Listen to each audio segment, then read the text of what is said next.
নাটোরের সিংড়ায় সরকারি পুকুর লিজ বা ঘাস কালেকশন না করে সরকারের কোটি টাকা লোকসান করেছেন খোদ উপজেলা নির্বাহী কর্মকর্তা। এলাকার লোকজনের অভিযোগ, মোটা অঙ্কের ঘুষ দিলেই মিলছে মৌখিক লিজ। বিস্তারিত বুলবুল আহমেদের প্রতিবেদনে।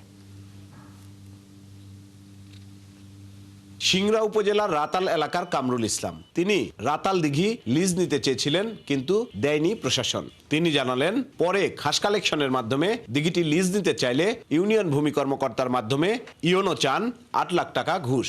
এত টাকা দিয়ে দিঘি লিজ নিতে কামরুল রাজি হননি, সে কারণে অলস পড়ে আছে দিঘিটি। এখন এলাকার কিছু প্রভাবশালী মাছ চাষ করছে, কিন্তু সরকার কোনো রাজস্ব পাচ্ছে না। যার যখন ইচ্ছে কেউ এসে মাছ ছেড়ে দিচ্ছে, কেউ তুলিচ্ছে, কোনো এত বড় একটা সম্পদ, সরকারি সম্পদ বেদখল হয়ে পড়ে আছে, সরকারি কোনো রাজস্ব যাচ্ছে। ৮৪টা পুকুর আমাদের অবস্থা পড়ে আছে, লিজ দেয়নি, সেটা জনসাধারণ খাচ্ছে। সিংড়া উপজেলায় ৪৯২টি সরকারি পুকুর রয়েছে, যেসব লিজ দিয়ে সরকার রাজস্ব পায় প্রায় কোটি টাকার। কিন্তু বাংলা ১৪৩১-১৪৩২ অর্থ বছরে সরকারি বা খাস পুকুরগুলো লিজ আহ্বান করে প্রায় ১৫০টি লিজ দিলেও বাকিগুলো পড়ে আছে। অথচ সরকারি জলমহাল নীতিমালায় বাধ্যবাধকতা রয়েছে, খাস পুকুর লিজ না হলে অবশ্যই তা খাস কালেকশন করতে হবে। কোর্টে মামলা আছে, এই করে আর কি পুকুরটা চাষ করছে।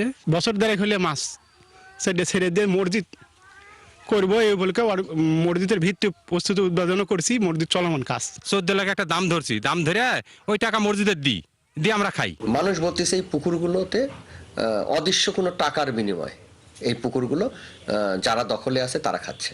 যদি এসিল্যান্ড না থাকে সেক্ষেত্রে এটা জলমহল নীতিমালা ২০২২ অনুযায়ী এটার সদস্য সচিব হলো উপজেলা মৎস্য কর্মকর্তা, কিন্তু এ পর্যন্ত তো এইগুলো দায়িত্ব বিষয়ে আমরা কোনো ওয়াকিবহাল নয়। তবে দুর্নীতি বা ঘুষ বাণিজ্যের অভিযোগ অস্বীকার করলেও কিছু অনিয়ম হয়েছে বলে স্বীকার করেন সিংড়া উপজেলা নির্বাহী কর্মকর্তা। তিনি জানান, আগামী বাংলা সালে নিয়ম মাফিক লিজ দেবেন। কিছু পুকুর আমরা দিতে পারি নাই, সেগুলো হচ্ছে যে অনলাইনে ছিল, কিন্তু কয়েকটা পুকুরে আমরা কাগজ সঠিক মতো পাই নাই, যেগুলো আমরা দিতে পারি নাই।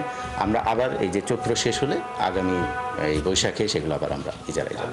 এদিকে জেলা প্রশাসকও সাফাই গাইলেন উপজেলা নির্বাহী কর্মকর্তার। তিনি বললেন, যথাযথ প্রক্রিয়া মেনেই জলমহাল ব্যবস্থাপনা করছে প্রশাসন। যে জলাশয়গুলো ইজারাযোগ্য সেগুলো ইজারার ব্যবস্থা করা হয়েছে, এবং যেগুলো ইজারাযোগ্য না সেখান থেকে নিয়মিত খাস কালেকশনের ব্যবস্থা করা হয়েছে, এবং প্রপার ম্যানেজমেন্টই হচ্ছে, যেটি আইন অনুযায়ী, ভূমি ব্যবস্থাপনা আইন অনুযায়ী যেভাবে করে ম্যানেজমেন্ট হওয়ার কথা সেভাবেই হচ্ছে। আর এলাকার লোকজন বলেন, এত বড় অনিয়ম দুর্নীতির সাথে জড়িতদের বিরুদ্ধে তদন্ত করে কঠোর ব্যবস্থা নেওয়া দরকার। বুলবুল আহমেদ, ৭১, নাটোর। দর্শক, এই বিষয়ে আরো জানাতে আমাদের সাথে যুক্ত হচ্ছেন সহকর্মী বুলবুল আহমেদ। বুলবুল, প্রতিবেদনে যেমনটি বলছিলাম, এলাকাবাসীর অভিযোগ, মোটা অঙ্কের টাকা নিয়ে উপজেলা নির্বাহী কর্মকর্তা মৌখিকভাবে পুকুর লিজ দিচ্ছেন। এ বিষয়ে তার বক্তব্য কি? এছাড়াও নিয়ম না মেনে পুকুর লিজ দেওয়ার বিষয়ে প্রশাসনের কোনো পদক্ষেপ দেখতে পাচ্ছেন কিনা জানাবেন। তিশা, আসলে নিয়ম না মেনে যে পুকুরগুলো লিজ দেওয়া হয়েছে, বেআইনি ভাবে এবং মৌখিক ভাবে লিজ দেওয়া হয়েছে, যারা এই এলাকার বাসিন্দা সিংড়া উপজেলার, তারা ভোগ দখল করছেন এবং অনেকে জোরপূর্বক এগুলো চাষ করছেন, এবং প্রশাসনের লোকেরা খাস কালেকশন কিংবা ওপেন টেন্ডার এগুলোর পদ্ধতিতে না গিয়ে তারা কিন্তু মৌখিকভাবে লিজ দিয়েছেন। এবং জেলা প্রশাসন তো, আমাদের প্রতিবেদনেই আমরা বলেছি যে জেলা প্রশাসন বলছে যে নিয়ম মাফিক করা হচ্ছে, তার মানে নিয়মের যে ব্যত্যয় হয়েছে এই কথাই তারা বলতে রাজি নয়।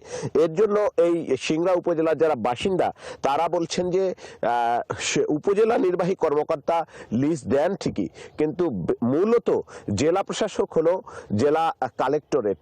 তিনি এই যত রাজস্ব জেলার তিনি কালেক্ট করবেন, তার জন্য সরকার তাকে বসিয়ে। তো এই ক্ষেত্রে যেহেতু এইখানে পুকুরগুলো লিজ নিয়ম মতো দেওয়া হয়নি এবং কোটি টাকার রাজস্ব ফাঁকি হয়েছে, ওই এলাকার সিংড়া উপজেলার যারা বাসিন্দা তারা বলছেন যে এগুলো থেকে কোটি টাকার বেশি ঘুষ নেওয়া হয়েছে, এবং এই টাকাগুলো নিয়ে লোকজনকে মৌখিকভাবে লিজ দেওয়া হয়েছে এবং তাদেরকে অনুমতি দেওয়া হয়েছে যে ঠিক আছে আপনারা এগুলো চাষ করেন, প্রশাসনকে কোনো ইজারার টাকা দিতে হবে না।